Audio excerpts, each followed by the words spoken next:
آج ہم آپ کو بتانے جا رہے ہیں ایک جاسوسہ کی کہانی، ایسے جاسوسہ جس نے ایران کے دل میں نقب لگائی اور بیویوں کی زبان سے شوہروں کو بھی مروا دیا۔ جی ہاں، بات کر رہے ہیں ایک ایسی جاسوسہ کی جس کا نام تھا کیتھرین پیریس شدہ۔ یہ ایک فرانسیسی دوشیزہ ہے جس نے اسلام قبول کیا اور اعلانیہ تشیع اختیار کی، یعنی کہ اللہ تشیع کو وہ مانتی تھی۔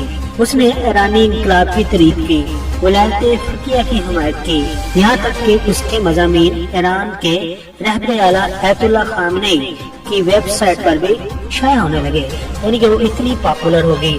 اور پھر یہ سب محض نقاب تھا، در حقیقت اس کے پیچھے موساد کی آنکھیں چھپی ہوئی تھی جو ایرانی نظام کے اندر سے ہر چیز کو دیکھ رہی تھی۔ فرانسیسی دوشیزہ کیتھرین کسی عام جاسوس کی طرح ایران میں داخل نہیں ہوئی، بلکہ وہ ایک لکھاری، صحافی اور مفکر کے طور پر سامنے آئی۔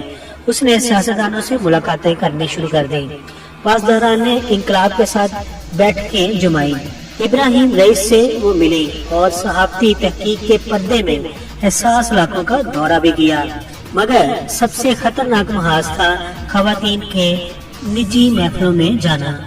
وہ ایرانی اعلیٰ حکام، فوجی افسران اور سائنسدانوں کی بیویوں کے قریب ہو گئی، ان سے قریبی تعلقات اس نے بنا لیے، ان کا دل جیتا، یہاں تک کہ ایرانی اعلیٰ حکام، فوجی افسران اور سائنسدانوں کی بیویاں اسے اپنی جیسی ہی سمجھنے لگیں اور اپنی بہن سمجھنے لگیں۔ جب یہ فرانسیسی جاسوسہ ان کے قریب آ گئی، دوسری طرف سائنسدانوں کی بیویاں، اعلیٰ حکام کی بیویاں، فوجی افسران کی بیویاں اپنی ذاتی زندگی کے بارے میں، رہائش کے بارے میں، سفر کے بارے میں، سیکیورٹی اور روزمرہ کے معاملات تک کی باتیں اس سے بے دھڑک کرنے لگیں، اور یہیں سے موساد کو ہر خبر ایران کے بارے میں پہنچنے لگ گئی۔ وہ جب ان عورتوں کے درمیان بیٹھتی تھی تو ہر لفظ کو ریکارڈ کرتی اور ہر معلومات اسرائیل کو بھیجی جاتی تھی۔ انہی معلومات کی بنیاد پر اہم شخصیات کی ٹارگٹ کلنگز ہوئی، ایسی کلنگز جو خواتین کی معصوم باتوں سے ممکن ہوئی، ایسی باتیں جن کا شاید انہیں خود بھی ادراک نہ تھا کہ وہ جان لیوا ثابت ہو سکتی ہیں۔ پھر جب ایرانی حکومت کو اس پر شک ہوا تو وہ ایران سے فوراً فرار ہو گئی۔ اس سے پہلے کہ راستے بند ہو جاتے وہ وہاں سے نکل گئی، مگر اس وقت اس کا مشن تقریباً مکمل ہو چکا تھا۔ وہ ایران کو وہ زخم دے چکی تھی جن کی تکالیف آج بھی جاری ہیں۔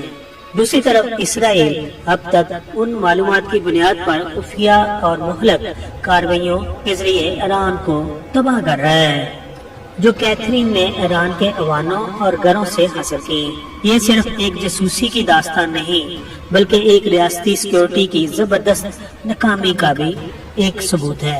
آج کے دور میں جنگیں بندوق سے نہیں بلکہ زبان کے وار سے لڑی جاتی ہیں، خاص طور پر خواتین کے حلقوں میں۔ کیا ایران اس سیکیورٹی بریک سے نکل پائے گا، اور کیا ایسی کوئی کیتھرین آج کسی اور ملک میں بھی سرگرم ہے؟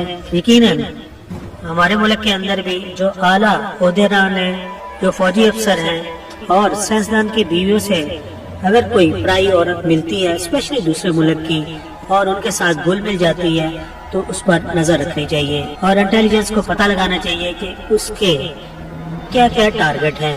جو کچھ وہ دکھا رہی ہے کیا وہ حقیقت میں بھی ایسی ہے یا اس کے پیچھے کوئی اور ایجنڈا لے کر وہ کام کر رہی ہے۔ پی کے میگا کہانی کے سبسکرائبر اس کہانی کے بارے میں کیا کہتے ہیں؟ اپنے خیالات کا اظہار کمنٹس باکس میں ضرور کیجیے۔